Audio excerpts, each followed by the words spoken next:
वृन्दावनमितं श्रीचैतन्यप्रभुं वन्दे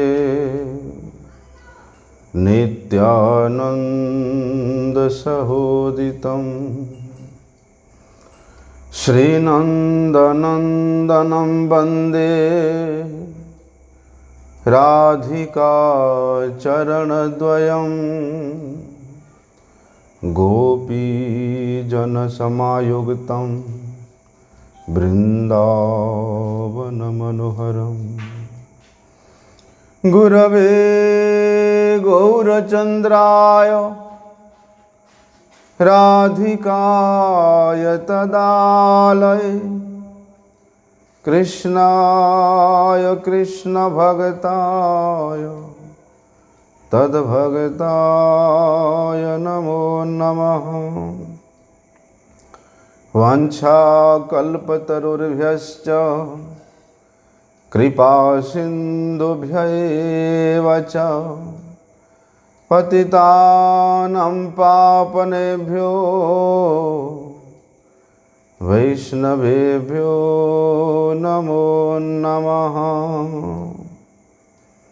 पतितपावन परम करुणामय परम आराध्यतम गुरुपाद पद्म नित्यलीला प्रविष्टम विष्णुपाद परमहंस परिव्राजकाचार्य अष्टोत्तरशत श्री श्रीमद् शिल भक्ति वल्लभ तीर्थ गोस्वामी गुरु महाराज जी के श्री अभय चरण कमल में अनंत कोटि साष्टांग दंडवत प्रणाम करते हुए उनकी अहेतु की कृपा प्रार्थना करता हूँ।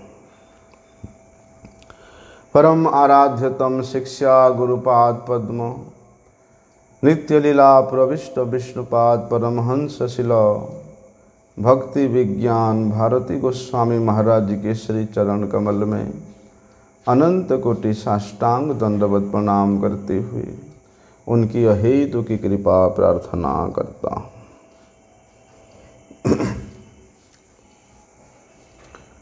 आज से 2 दिन के बाद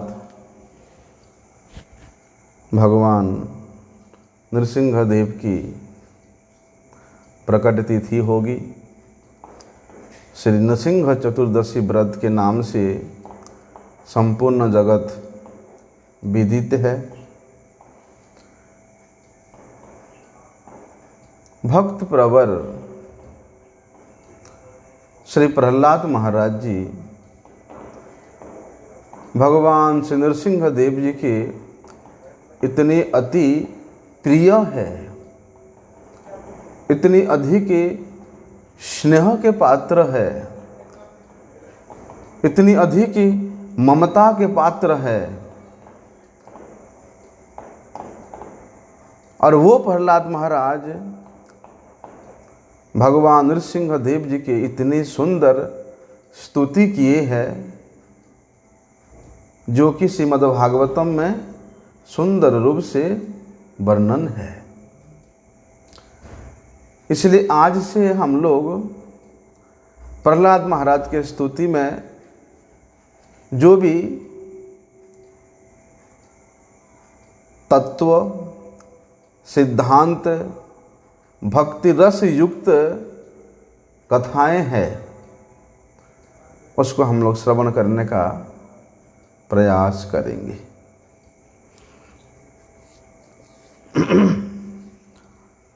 श्रीमद्भागवतम के श्रवण में हम लोग प्रायशः ये सुनते हैं कि हिरण्यकशिपु का वध करने के उपरांत भगवान नृसिंहदेव अत्यधिक क्रुद्ध हो गए थे कि प्रहलाद महाराज जैसे उनके परम प्रिय भक्त के प्रति इतना अधिक अत्याचार हुआ था, उस अत्याचार को स्मरण करके भगवान नृसिंहदेव हिरण्यकशिपु का वध करने के उपरांत भी शांत नहीं हो रहे हैं, अत्यंत क्रोधित तो हो रहे हैं। और ऐसी स्थिति में भगवान नृसिंहदेव को शांत करने के लिए किसी का भी साहस नहीं हुआ। इंद्र, चंद्र, वरुण तो दूर की बात, ब्रह्मा जी तक, भगवान शंकर तक ऐसी विकराल स्वरूप के सम्मुख जाने के लिए भयभीत थे। माता लक्ष्मी जो कि उनकी अर्धांगिनी है, उनके वक्ष विलासिनी है, उनके नित्य पाद संवाहिनी है, वो भी भगवान नृसिंहदेव के ऐसे रूप को देख करके वे भी भयभीत है। तब ब्रह्मा जी ने प्रहलाद महाराज को आदेश दिया कि वत्स, ये तुम्हारी ही बस की बात है, इसलिए तुम ही जाकर के भगवान को शांत करो। बोलते हैं भगवान नृसिंहदेव को कोई भी शांत नहीं कर पाया। यहाँ तक कि भगवान नारायण के जो चिरसंगिनी लक्ष्मी जी है, वो भी भगवान नृसिंहदेव के सम्मुख आने की साहस नहीं कर पाई। तब ब्रह्मा जी ने प्रहलाद महाराज जी से कहते हैं कि आप ही भगवान के सम्मुख में जाओ, भगवान के सम्मुख से आप ही जाओ और आप ही उन्हें शांत करो। देखो, प्रहलाद महाराज अपने प्रभु के प्रति, भगवान नृसिंहदेव के प्रति इस प्रकार का भाव था। भगवान नृसिंहदेव की जो वत्सलता है, वात्सल्य प्रेम के प्रति वे इतना आश्वस्त थे, वे इतना पूर्ण विश्वास थे कि जहाँ पर बड़े बड़े हार गए, वहीं पर छोटे से बालक प्रहलाद महाराज को लेश मात्र तनिक भी भय नहीं हुआ। अत्यंत गंभीर होकर के शांत भाव से भगवान नृसिंहदेव के समक्ष जाते हैं और उनके चरणों में लेट करके प्रणाम करते हैं। वास्तव में भगवान नृसिंहदेव प्रहलाद महाराज पर अपना संपूर्ण प्रेम को ढाल देना चाहते थे, अपना संपूर्ण स्नेह को, ममता को, वात्सल्यता को प्रहलाद महाराज के ऊपर एकदम समर्पण कर देना चाहते थे। इसलिए भगवान नृसिंहदेव ने अपना वरद हस्त को प्रहलाद महाराज के सिर पर रखते हैं। भगवान के स्पर्श पाते ही प्रहलाद जी का बोलते वही तत्व ज्ञान, वही ब्रह्म ज्ञान की उत्पन्न हो गया और उन्होंने ब्रह्मा जी से उस ब्रह्म ज्ञान से, उस तत्व ज्ञान से, उस भक्तिपूत हृदय से, भक्तिमय हृदय से आह्लादित होकर के प्रहलाद महाराज ने भगवान की स्तुति करते हैं। कहते हैं कि हे भगवान, मुझे लेश मात्र भी कोई अभिमान नहीं है, कोई गर्व नहीं है। किस लिए? कि मैं आपको प्रार्थना कर रहा हूं या आप मेरी प्रार्थना से आप प्रसन्न हो। मुझे इस बात का लेश मात्र भी अभिमान नहीं, गर्व नहीं है। मैं तो प्रभु आपके चरणों की शरण में आया हूं। क्यों? क्योंकि भक्ति के बिना कोई भी आपके चरणों की शरण में नहीं आ सकता। और जहां भक्तिपूत हृदय नहीं है, वहां पर आप प्रसन्न भी नहीं हो सकते हो। जिस प्रकार प्रहलाद महाराज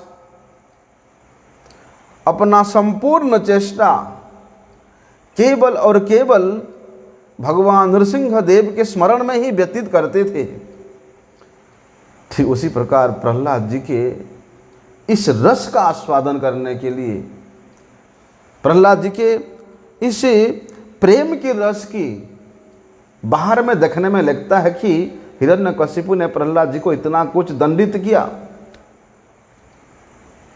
लेकिन भगवान अपने भक्त के धैर्य को, अपने भक्त की स्थिरता को दर्शाने के लिए अपने ही भक्त के सम्मुख ये सब परीक्षा करते हैं।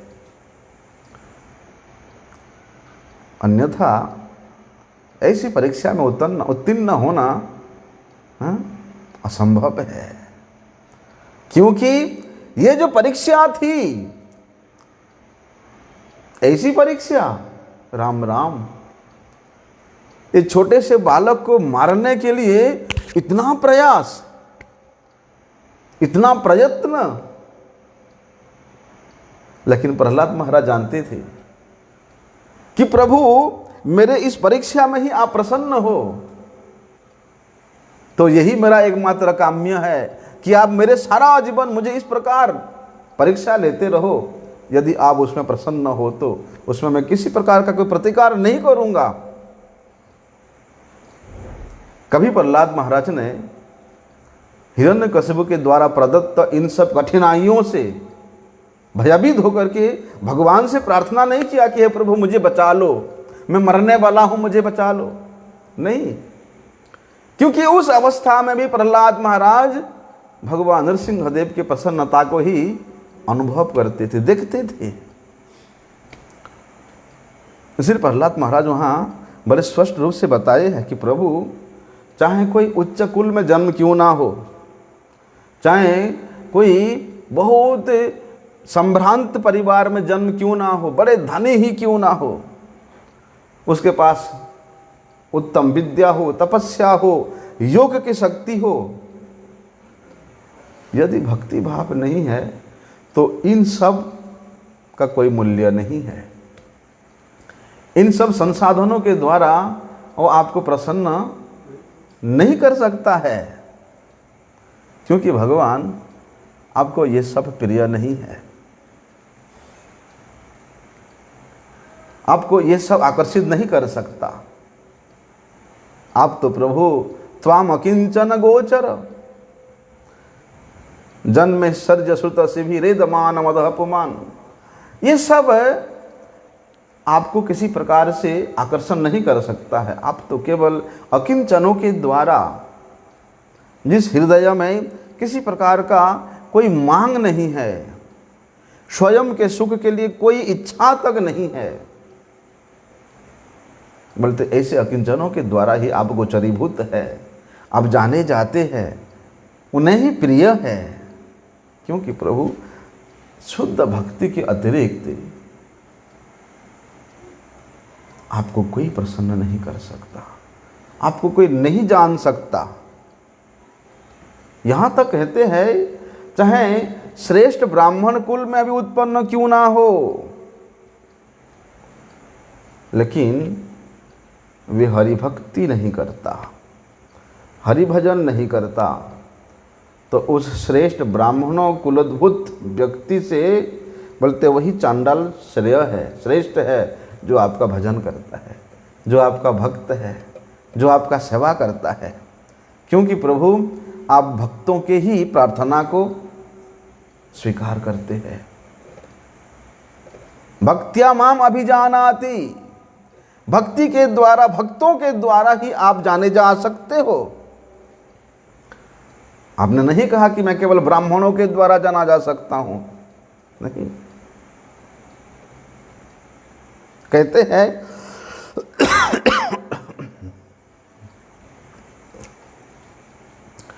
भगवान को बड़े लंबे लंबे संस्कृत की श्लोकों के द्वारा प्रार्थना की आवश्यकता नहीं है कि कोई विद्वान है, कोई संस्कृत का लंबा चौड़ा स्तुति जानता है तब जाकर भगवान प्रसन्न होते, ऐसी बात नहीं है। लेकिन यदि कोई भक्त यदि भगवान को प्रार्थना करता है, चाहे वो टूटी फूटी शब्द ही क्यों ना हो, बोलते उसी से ही भगवान उसके हृदय में बंध जाते हैं। वहीं पर भगवान पराधीनता को स्वीकार कर लेते हैं। इसलिए चाहे निम्न कुल में उत्पन्न व्यक्ति के हृदय में भक्ति भाव है तो भगवान उसके हृदय में भी बंध जाते हैं, उसके प्रार्थना को स्वीकार करते हैं। और भगवान के प्रति जो शरणागत होकर के नित्य प्रति उनको प्रार्थना करता है, देखो प्रार्थना का मतलब ये नहीं है कि केवल स्तव स्तुति ही करना है, भगवान के सम्मुख जा करके हाथ जोड़ कर कुछ मांगना है, प्रार्थना का अर्थ नहीं है। प्रकृष्ट रूप से जीव का अर्थ क्या है? अर्थ मतलब प्रयोजन। अर्थ का होता है मतलब होता है प्रयोजन। तो जीव का प्रयोजन क्या है? जीव का प्रयोजन ये संसार के धन संपत्ति मकान ये सब नहीं है। प्रयोजन है उसका कि भगवान को प्रसन्न करना, भगवान को प्रसन्न करना, भगवान को आनंद प्रदान करना, भगवान के खुशी के लिए, भगवान के सुख के लिए चेष्टा करना, वो प्रयोजन है।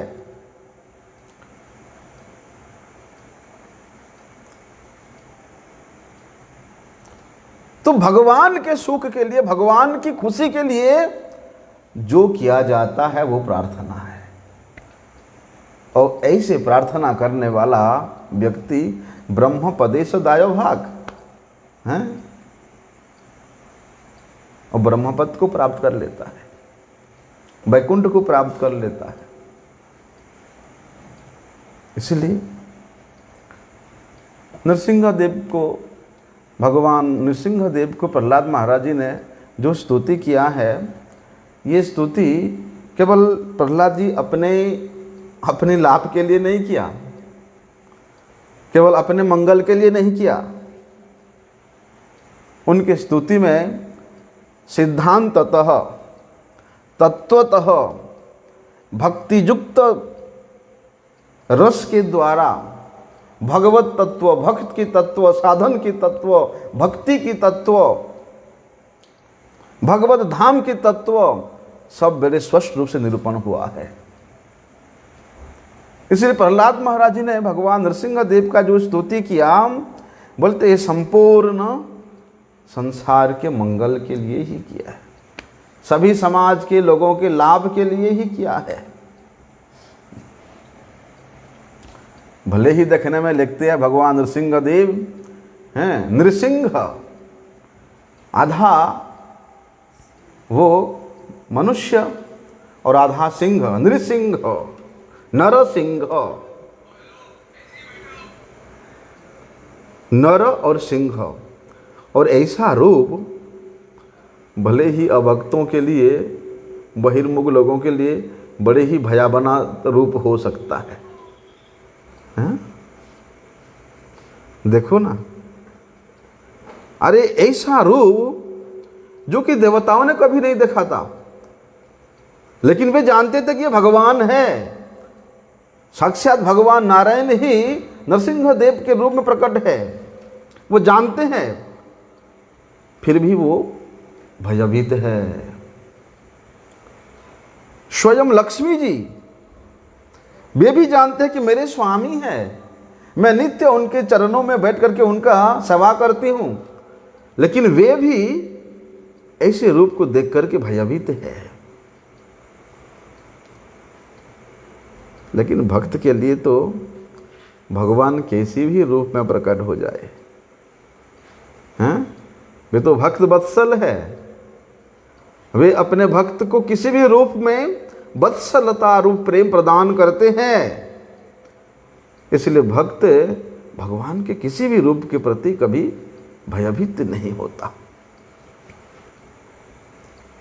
देखो ना, अरे ये संसार में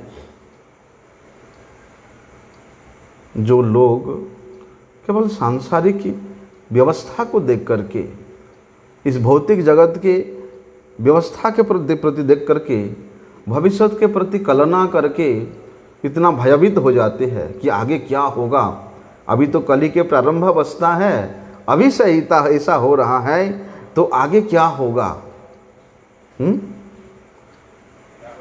लेकिन भगवान के भक्त कभी किसी चीज के लिए, किसी वस्तु के लिए, किसी व्यक्ति के लिए, किसी समाज के लिए, किसी देश के लिए वो कभी भय नहीं करता,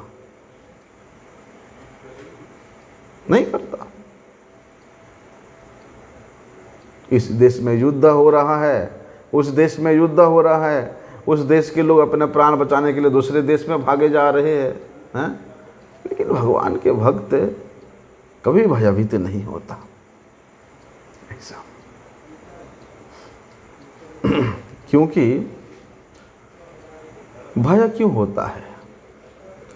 मिथ्या अभिमान के कारण ही भय होता है, द्वितीय अभिनिवेश के कारण ही भय होता है, अहंकार के कारण ही भय होता है।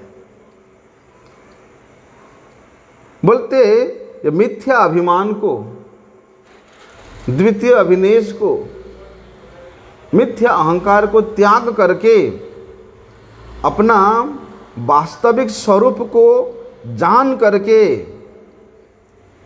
कि मैं भगवान का दास हूं और मेरे स्वामी वे सर्वसमर्थ है। जब मेरे स्वामी के चरण छाया में मैं हूं तो इस त्रिलोक में ऐसा कोई नहीं है जो मेरा बाल तक बांका कर सके। बोलते भगवान के भक्त भगवत पाद पद्मों की इस अभय, इस अशोक अमृत के आधार स्वरूप उनके पाद पद्मों के छाया को नित्य निरंतर अपने मस्तक पे धारण करने के कारण चाहे वो कैसी भी परिस्थिति आ जाए कभी नहीं डरते, कभी भयभीत नहीं होते हैं, क्योंकि वे दासानुदास पद को प्राप्त कर चुका है। दासो अहम वासुदेवस्य, अरे मैं जिसका दास हूं मुझे डरने की क्या जरूरत है।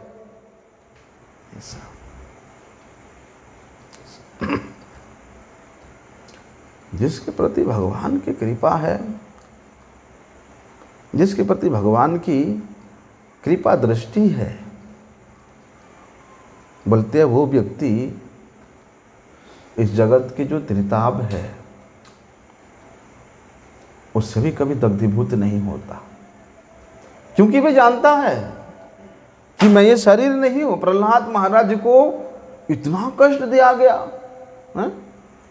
आग में बिठा कर जला दिया गया, हाथी में कुचला गया, बर्फ के बीच में ढसेल दिया गया, पानी में पत्थर बांध करके डुबा दिया गया, ना जाने क्या क्या नहीं किया, लेकिन वे इस त्रिताप से हमेशा ऊपर थे, क्योंकि वे अपने स्वरूप में नित्य स्थित होने के कारण, भगवान के दासानुदास पद को ग्रहण करने के कारण, प्राप्त करने के कारण उनको किसी प्रकार के कोई कष्ट का अनुभव नहीं हुआ, कोई भय का अनुभव नहीं हुआ।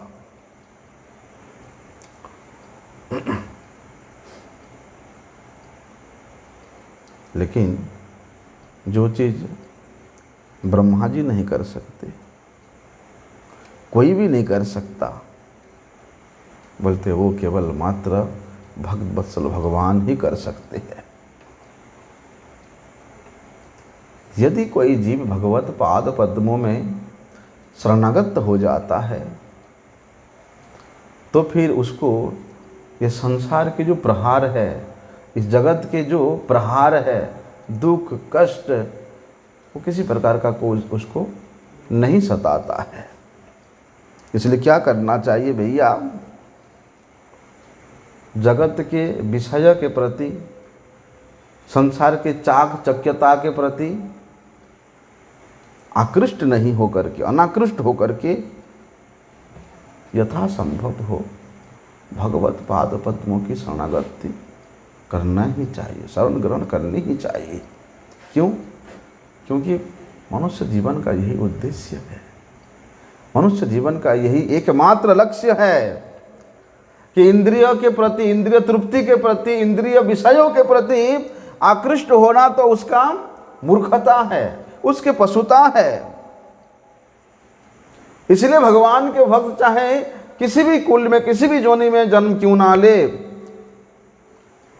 उच्च कुल में ले, निम्न, उसका कोई महत्व नहीं रहता है। देखो ना, ब्रह्मा जी श्रेष्ठ देवताओं में श्रेष्ठ है कि नहीं?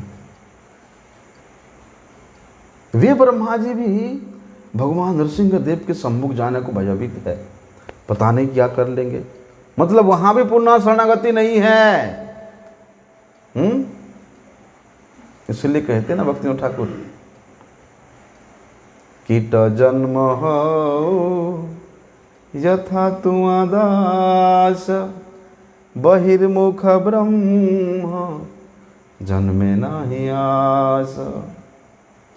वहां ब्रह्मा जी जो कि श्रेष्ठ है, देवताओं में श्रेष्ठ है, वे भी भयभीत है भगवान के सम्मुख जाने को। साक्षात भगवान प्रकट है, तो फिर वहां दूसरे की बात तो क्या कहें? असुर कुल में जन्म लिए हैं प्रहलाद जी, निम्न कुल में कोई फर्क पड़ा? वे जाकर के भगवान के चरण में लेट गए। ऐसे वात्सल्यता नृसिंह पुराण में तो ऐसा वर्णन आता है, जैसे ही प्रहलाद जी भगवान नरसिंह देव के चरणों में एकदम साष्टांग दंडवत प्रणाम करते, तत्क्षणात नरसिंह देव छोटे से प्रहलाद जी को अपने गोद में उठा लेते हैं और अपनी जीवा से प्रहलाद जी को चाट चाट करके नहला देते हैं। ऐसा नरसिंह पुराण में वर्णन आता है। मतलब कितना प्रेम है। लक्ष्मी जी, उनका भी समर्थ नहीं है इस प्रकार के प्रेम को प्राप्त करने के लिए। इसलिए भक्त को बड़े सरलता से भक्ति प्राप्त हो जाती है। ब्रह्मा जी का जन्म लेने से, देवताओं का श्रेष्ठ जन्म लेने से ही भक्ति प्राप्त होगा, ऐसी बात नहीं है। वे स्वर्ग के देवता भी भक्ति प्राप्त करने के लिए, भगवत सेवा करने के लिए वे मनुष्य रूप में इस पृथ्वी लोक में जन्म लेने के लिए ललायित रहते हैं। और तो प्रहलाद महाराज को नारद मुनि जी का विशेष कृपा प्राप्त था। हैं, भक्तिस्तु भगवत भक्त संगेन परिजायते। साक्षात नारद मुनि जैसा भगवान के मन के भक्त की कृपा प्राप्त हुआ था। हैं? इसलिए प्रहलाद जी जैसा भक्त, प्रहलाद जी जैसा साधन, प्रहलाद जी जैसा भजन, श्री राधे,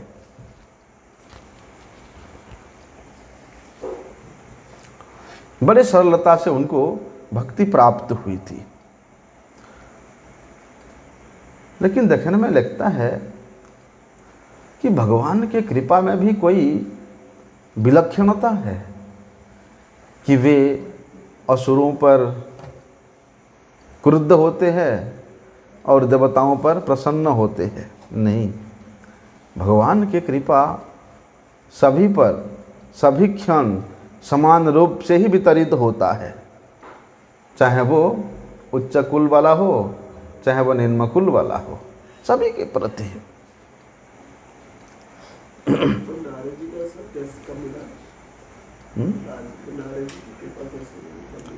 हाँ, जब इंद्र आक्रमण किया था हिरण्यकशिपु के नगरी को, किस समय आक्रमण किया था? जब हिरण्यकशिपु अमर वर प्राप्त करने के लिए वे घोर तपस्या करने के लिए चला गया था। इसका सुयोग लेकर के इंद्र देवताओं के साथ हिरण्यकशिपु के साम्राज्य को आक्रमण करके परास्त करके वे प्रहलाद जी के जो माताश्री है कयाधु को वो बांध करके लेके जा रहा था। तब नारद जी प्रकट होते हैं, इंद्र के सामने कहते हैं कि हे इंद्रदेव, आप ये क्या कर रहे हो? आप जानते हो ये माता के गर्भ में कौन है? यदि अपना मंगल चाहते हो, परित्राण चाहते हो तो इनको यहाँ छोड़ दो मेरे पास। जब तक हिरण्यकशिपु तपस्या से वापिस नहीं आया तब तक नारद जी के आश्रम में रह करके कयाधु माता अपने पुत्र का लालन पालन किया अपने गर्भ में। इतना हजारों वर्ष व्यतीत होने के बाद भी कयाधु माता के गर्भ में ही प्रहलाद जी पले रहे, उनका जन्म नहीं हुआ, क्योंकि नारद जी का आशीर्वाद था और कयाधु माता की यही इच्छा थी। तो 1000 वर्ष तक वहाँ पर नारद जी ने प्रहलाद महाराज को अपना दिव्य संग प्राप्त कराया, दिव्य हरिकथा प्राप्त कराया। इसीलिए प्रहलाद जी तो क्या तक कहें, ऐसी स्थिति में थे। इसलिए क्या करना चाहिए? सर्वत्र भगवत कृपा ही वर्षण हो रहा है। इसका अनुभूति केवल भगवान की कृपा से ही जाना जा सकता है। इस संसार के जो अद्भुत अद्भुत क्रियाएं हैं, प्रकृति के जो क्रियाएं हैं, उन क्रियाओं के पीछे में किसका इच्छा है वो भी केवल भगवान के कृपा से ही जानी जा सकती है। हम लोग सुनते हैं कि गर्भोदकशाही विष्णु के उदर से, कमल के नाल से ब्रह्मा जी प्रकट हुए और ऊपर में उस कमल के पुष्प पर ब्रह्मा जी विराजमान हुए। लेकिन स्वयं भगवान के कमल, नाभि कमल से प्रकट होने के बाद भी ब्रह्मा जी को समझ नहीं आ रहा था कि वे क्या करें, क्या कर्तव्य है उनका। उसी समय क्या हुआ था, मधु और कैटभ नाम के जो 2 राक्षस हुए, उन्होंने आकर के ब्रह्मा जी को डरा धमका करके, आक्रमण करके वो जो वैदिक ज्ञान है उसको ले गया था, छीन लिया था। बाद में फिर भगवान ने उन मधु कैटभ का उद्धार करके ब्रह्मा जी को उस वैदिक ज्ञान पुनः वापिस कर दिया था। बोलते इस प्रकार भगवान प्रत्येक युग में अनेक रूपों में, कभी देवता देव के रूप में, मनुष्य के रूप में, पशुओं के रूप में हैं, संत के रूप में, कभी जलचर के रूप में, कभी स्थलचर के रूप में, कभी नवचर के रूप में भगवान प्रकट होते हैं। किस लिए? अपने भक्तों की रक्षा करने के लिए और असुर स्वभाव वाले व्यक्तियों का उद्धार करने के लिए, उनका वध करने के लिए। बहिरंगा रूप से देखने में लगता है कि उनका वध हो रहा है, वास्तव में उनका तो कल्याण ही हो रहा है, उनका उद्धार ही हो रहा है। देखने में लगता है कि भगवान ने उनका वध किया और इन पर कृपा किया, और अत्यधिक कृपा तो उनको किया। किसी भक्त ने पूछा कि भगवान, स्तुति तो किया था आपको गजेंद्र ने अपने मंगल के लिए, अपने कल्याण के लिए, लेकिन उद्धार किया आपने ग्रह का। ये कैसा आपका विचार है? वो बेचारा गजेंद्र इतनी कष्ट से वहाँ पड़े हुए भी आपका स्तुति करता रहा, आपको कमल पुष्प चढ़ाता रहा, और आकर के उद्धार किया आपने वो स्तुति करने वाले के पैर को जो पकड़ा हुआ है। देखने में लगता है, लेकिन वध करने में, रक्षा करने में भगवान किसी प्रकार कोई पक्षपातिता नहीं है। क्योंकि भैया बद्ध जीव है, इस प्रकृति के माया के प्रति, बहिरंग आसक्ति के प्रति उसका आकृष्ट होता ही है स्वाभाविक रूप से, और वहीं पर उसमें लोभ काम क्रोध ये सब चीज़ों में वो आकृष्ट होकर के यहाँ कष्ट पाता ही पाता है।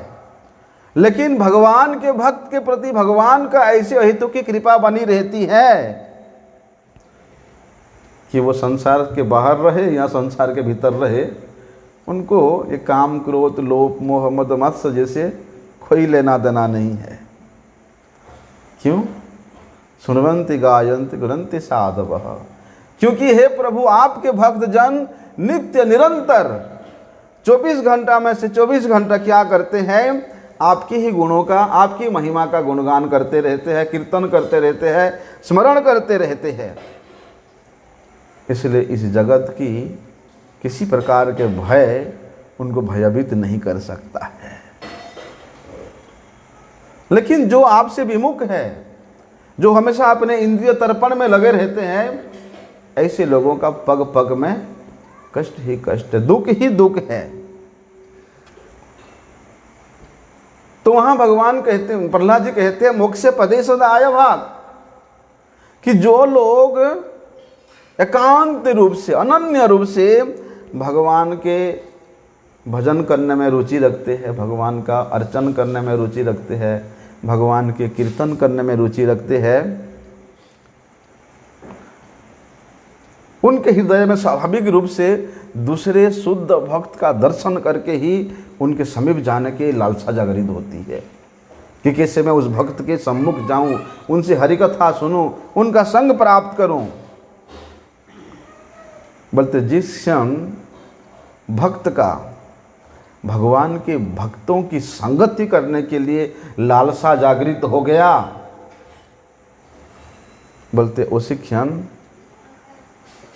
संसार के त्रिताप से वो मुक्त हो जाता है।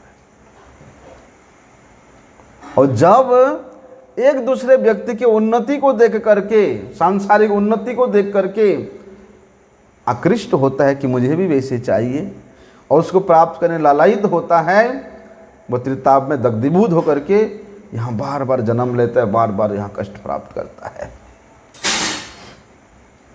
अरे भगवान के भक्त तो यहाँ के सुख तो छोड़ो, वे अपने मोक्ष तक का प्रभाव नहीं करते, मुक्ति तक का प्रभाव नहीं करते। यद्यपि भगवान मुक्ति पदे सदा आय भाग, वे मुक्ति प्रदान करने में हमेशा बैठे रहते, विराजमान है, लेकिन भगवान के भक्त वे मुक्ति के प्रति भी कोई परवाह नहीं करते। और सुनवंति गायंति गुणंति साधवः, सदैव भगवान के गुणों का कीर्तन करते रहते हैं। तभी तो हम प्रहलाद महाराज कहते हैं कि कौमारम आचरेत प्राज्ञा, अपने स्कूल के बच्चों को, सहपाठियों को प्रहलाद महाराज समझाते, उपदेश देते हैं कि भैया आप लोग अभी से भगवान का भजन करने में लग जाओ।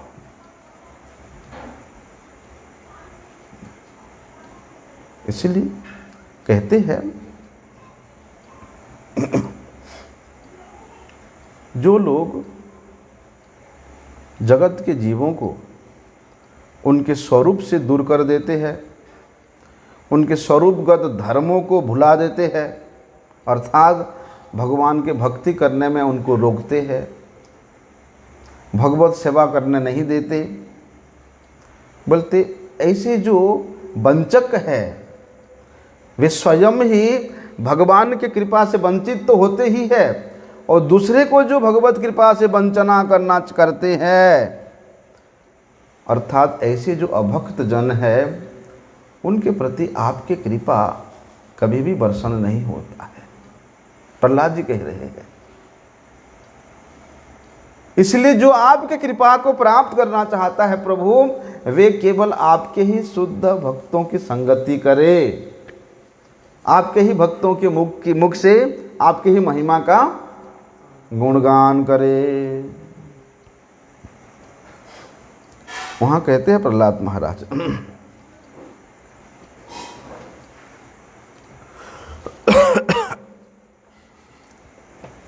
प्रहलाद महाराज प्रत्येक क्षण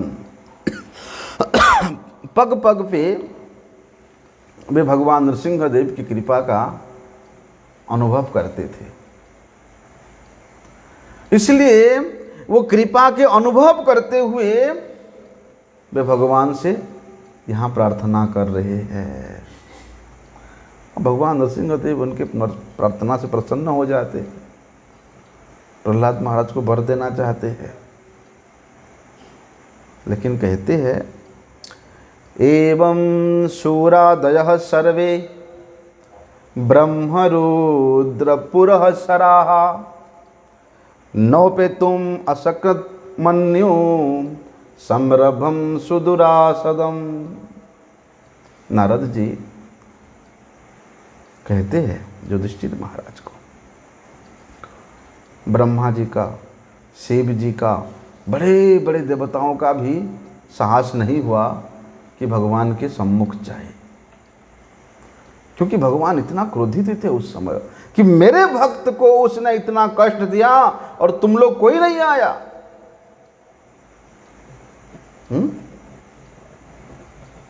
तुम लोग चाहते थे तो मेरे भक्त को इस कष्ट से निवारण कर सकते थे, लेकिन तुम लोग भी नहीं आया, इसलिए तुम लोगों के प्रति भी मैं दोष्टि नहीं डालूंगा, देखूंगा ही नहीं। वही कहते हैं ना, नरोत्तम दास ठाकुर जी का एक पद है ना कि क्रोध भक्त द्वेषी जने, कि मेरे भक्त के प्रति हिरण्यकशिपु ने इतना अत्याचार किया, तब तुम लोगों का क्रोध नहीं हुआ? जब स्वर्ग पे कोई राक्षस आक्रमण करता है तब तो बड़े क्रोध करते हो, और मेरे भक्त के प्रति इतना अत्याचार हुआ तो तुम लोग शांत बैठे रहे। भगवान शिक्षा दे रहे हैं कि भगवान के भक्तों के प्रति यदि कोई व्यक्ति अत्याचार करता है तो उसके प्रति क्रोध करना चाहिए। कोई भगवान के भक्तों से ईर्ष्या करता है तो उसके प्रति क्रोधित होना चाहिए। जो भी है काम, क्रोध, लोभ, मोह, मद, मात्सर्य, ये जो 6 रिपु है, बोलते हैं भगवान के भक्त इन 6 रिपुओं को किस प्रकार से नियोजन करते हैं। नरोत्तम दास ठाकुर जी ने वो प्रेम भक्ति चंद्रिका में सुंदर रूप से वर्णन किया है, बड़े विस्तार से वर्णन किया है। इसीलिए भगवान के भक्त कभी भी भगवान के भक्तों की निंदा को नहीं सहन कर सकते, और ना ही भगवान अपने भक्त के निंदा को सहन करते हैं। लेकिन भैया समय ऐसा परिवर्तित हो रहा है, जहाँ भगवान के भक्त की निंदा होता वहीं लोगों का रुचि होती है,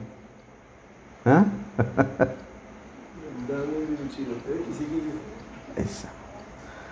इसलिए भगवान के जो भक्त हैं वो ना निंदा सुनता है ना निंदा करता है, और निंदा करने वाला के प्रति वो अत्यधिक क्रोधित होता है, क्योंकि भगवान को वो पसंद नहीं है।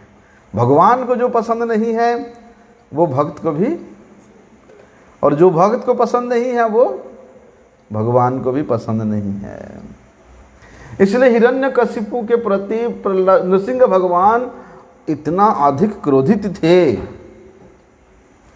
कि बड़े बड़े देवता भी, ब्रह्मा, शिव, इंद्र, चंद्र, वरुण, वे भी, या ऐसे कि लक्ष्मी तक भी, जो कि भगवान के नित्य संगिनी है, उनको शांत नहीं कर सके, नहीं शांत कर पाए। कोई भी भगवान के क्रोध को शांत नहीं कर पाया। लेकिन भगवान अपने प्यार को प्रहलाद महाराज के ऊपर जताना चाहते थे, इसलिए उन सभी देवताओं के सामने प्रहलाद महाराज के प्रति उनका जो अनन्य प्रेम है उसको दर्शाया कि देखो, मेरे भक्त चाहे निम्न कुल असुर कुल में भी जन्म क्यों ना हो, तुम बड़े बड़े देवता भी उसके समकक्ष नहीं हो सकते हो। वहाँ कहते हैं कि साक्षात श्री ही प्रेषिता देवी दृष्ट्वा तम महदद्भुतम अदृष्ट्वा श्रुतपूर्वत्वाद शानोपयाय संकिता।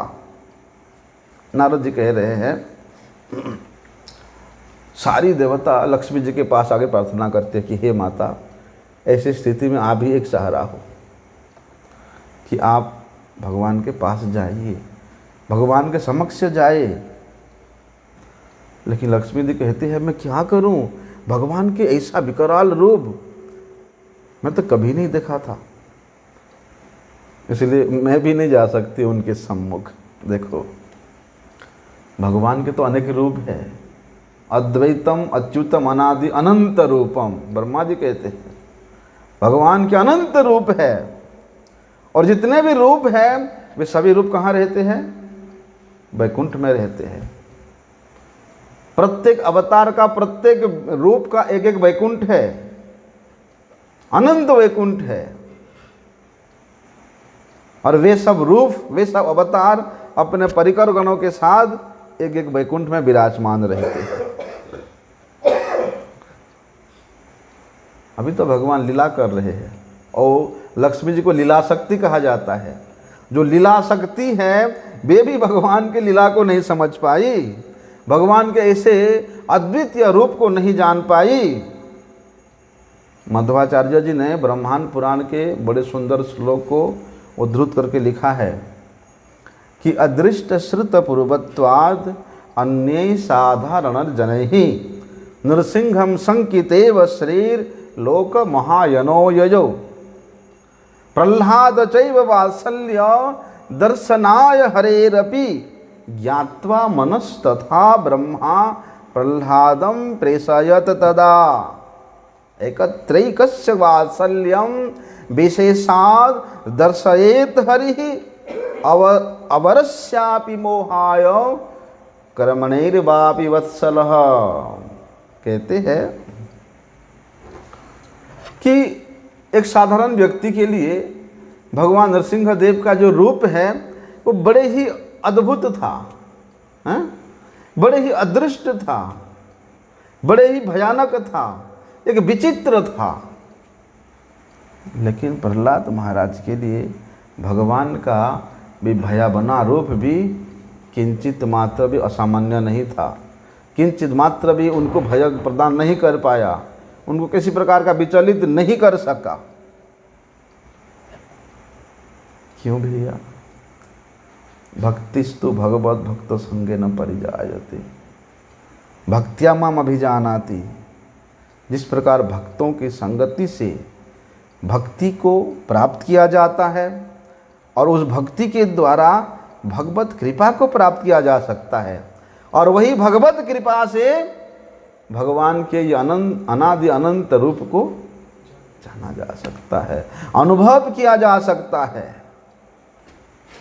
और प्रहलाद जी के ऊपर तो भगवान नरसिंह देव की ऐसी कृपा थी कि वे शांत भी है, निर्भय भी है, और सारे देवता प्रहलाद जी के ऐसे शांत रूप को देख करके अचंभित है। कहते हैं ना वो नारायण परा सर्वे न कुतश्चन बिभ्यति, कि जो भगवत परायण है, जो नारायण परायण है, जिसने भगवान के प्रति संपूर्ण रूप से शरणागत हो गया, न कुतश्चन बिभ्यति, चाहे संसार उलट से पुलट हो जाए वो कभी भयभीत नहीं होते, कभी नहीं डरते।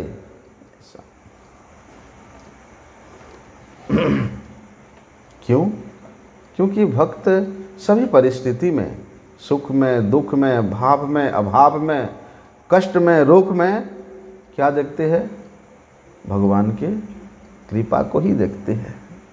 इसलिए वहाँ प्रह्लादम प्रेषयाम आस ब्रह्मा बस्तिथम अंतिके तात प्रसमयोपे ही स्वपित्रे कुपितम प्रभु।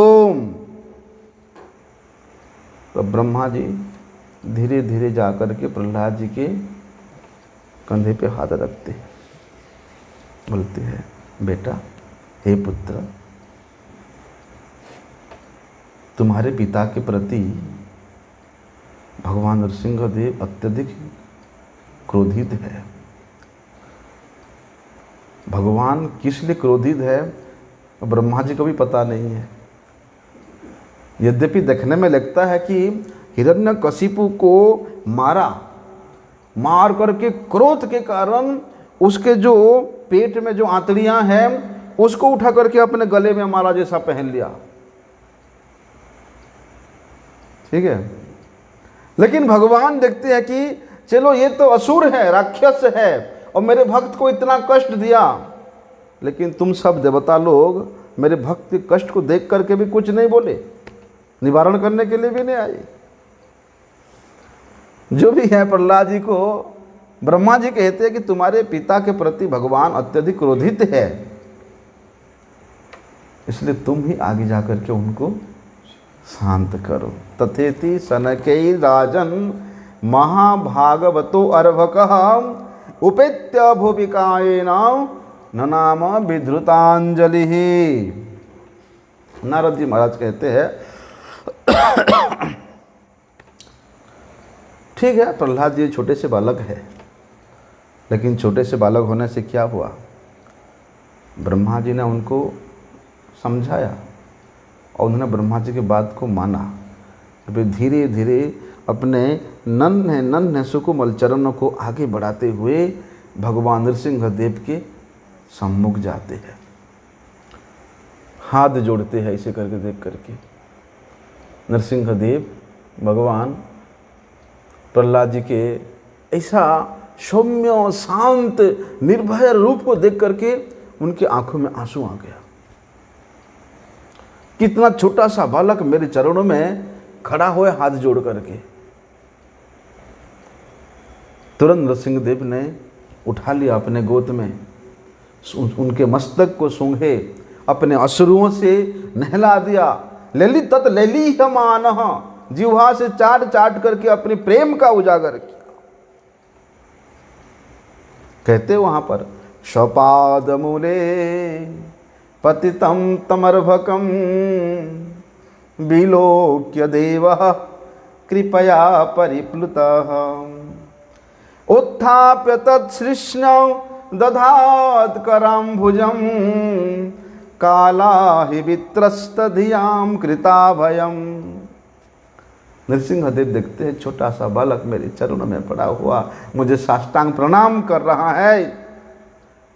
नृसिंहदेव की हृदय विगलित हो गया, भक्त के प्रेम के प्रति वे भाव विभोर हो गए। प्रहलाद जी को उठाते हैं, अपने ही कर कमलों से प्रहलाद जी के मस्तक को बार बार सहलाते हैं। और भगवान का वरद हस्त्र है, अभय दान देने वाला हस्त है। भगवान का हस्त जिसके मस्तक पे पड़ गया उसको कोई डरा सकता है? उसको किसी चीज़ की कमी हो सकता है? देखो, ये संसार में लोग आहार निद्रा भय मैथुन के लिए पागल होते हैं,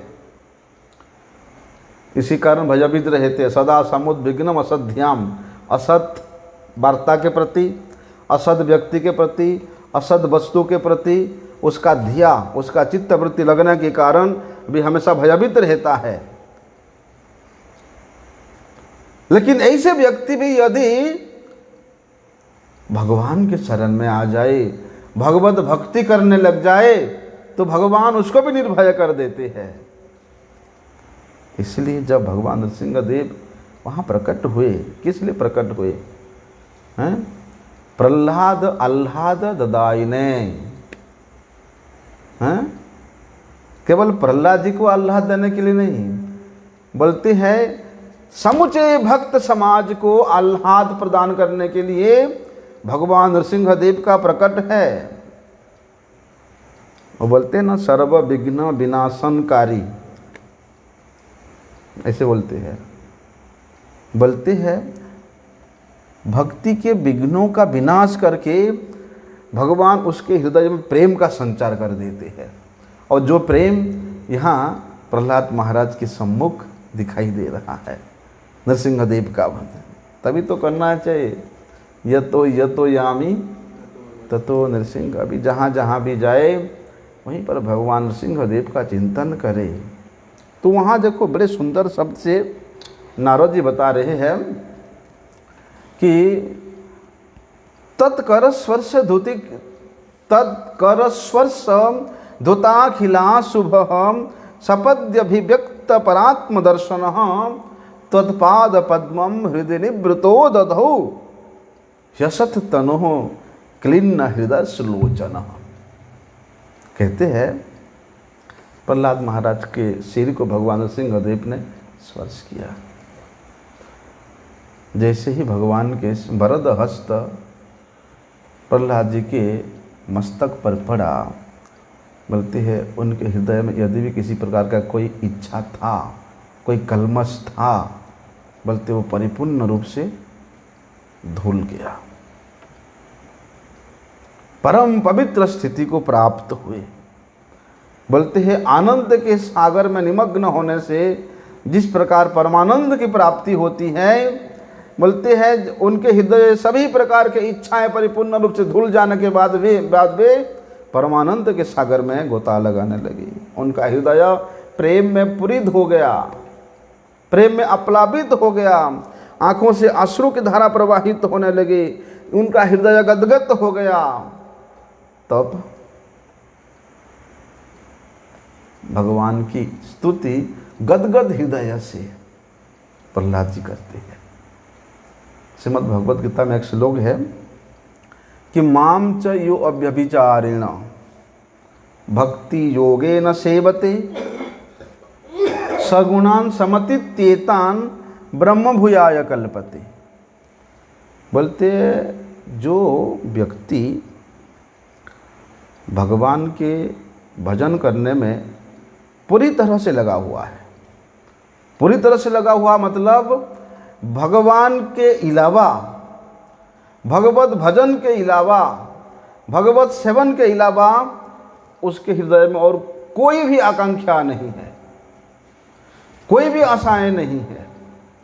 बोलते ऐसे परिस्थिति होने से उस भक्त का क्या होता है, बोलते हैं वो ब्रह्म भूयाय कल्पते है, वे ब्रह्मपद को प्राप्त कर लेता है। तभी तो भगवान वहाँ कहते हैं कि माम ही पार्थ व्यपाश्रित्य ये अपि स्यु पापयोनयः स्त्रियो वैश्य तथा शूद्र ते अपि जानति पराम गतिम। कि मेरे शरण ग्रहण करने वाला का कोई विविधता नहीं है, चाहे वो स्त्री हो, वैश्य हो, शूद्र हो, उच्च कुल का हो, निम्न कुल का हो, जो भी व्यक्ति मेरे शरण में आया, बोलते हैं उसको मेरे परम पद की प्राप्ति हो जाती है। वो व्यक्ति अपने उस चरम लक्ष्य तक अवश्य प्राप्त हो जाता है। तो देखो प्रहलाद महाराज यद्यपि असुर कुल में प्रकट हुए थे, लेकिन उनके रगों में क्या था, उनके रगों में यदि आसुरी रक्त प्रवाहित था, हिरण्यकशिपु का तो रक्त था। जो हिरण्यकशिपु शुरू से भक्त और भगवान का विरोधी रहा है, उनका संहार करने में हमेशा प्रयास करता रहा है, बोलते ऐसे आसुरी रक्त प्रवाहित होने वाला प्रहलाद महाराज भक्त के दिव्याति दिव्य पद को प्राप्त कर लिया था। संसार के किसी प्रकार का कोई कलमश उनको स्पर्श तक नहीं कर पाया था। उनके आध्यात्म के इस प्रगति में कोई उनको अवरोध नहीं कर पाया। क्यों? क्योंकि उनका कनेक्शन भगवान के साथ था, नित्य निरंतर उनका संपर्क भगवान से था, भगवान में था। इसलिए उनको भक्ति के पद पे कोई भी विच्युत नहीं कर पाया। इसलिए प्राणिर अर्थे धिया वाचा श्रेय आचरणम सदा। कि भाई जो व्यक्ति अपना मंगल चाहता है, नित्य कल्याण चाहता है, वो क्या करेगा, बोलते प्राण से, अर्थ से, शरीर से और वाणी के द्वारा भी भगवान के प्रसन्नता के लिए प्रयास करेगा। तो वहाँ पर प्रहलाद महाराज ऐसे गदगद होकर के, उत्कंठित होकर के भगवान की स्तुति करते हैं। इतना सुंदर स्तुतियाँ है कि ब्रह्मादय सुरगणा मुनयो अथ सिद्धः सत्वैकतान गतयो वचसां प्रवाहे नाराधितुं पुरुगुणैरधुनापि पिप्रुः किं तोष्टुम अर्हसि समय हरिरुग्र जाते हैं। कितनी सुंदर सुंदर स्तुति प्रहलाद जी करते हैं। कल से हम लोग प्रहलाद जी की स्तुति का जितने भी दिन चलेगा हम लोग इसको श्रवण करेंगे। वांछा कल्पतरुभ्यश्च कृपा सिंधुभ्यैव च पतितानां पावनेभ्यो वैष्णवेभ्यो नमः।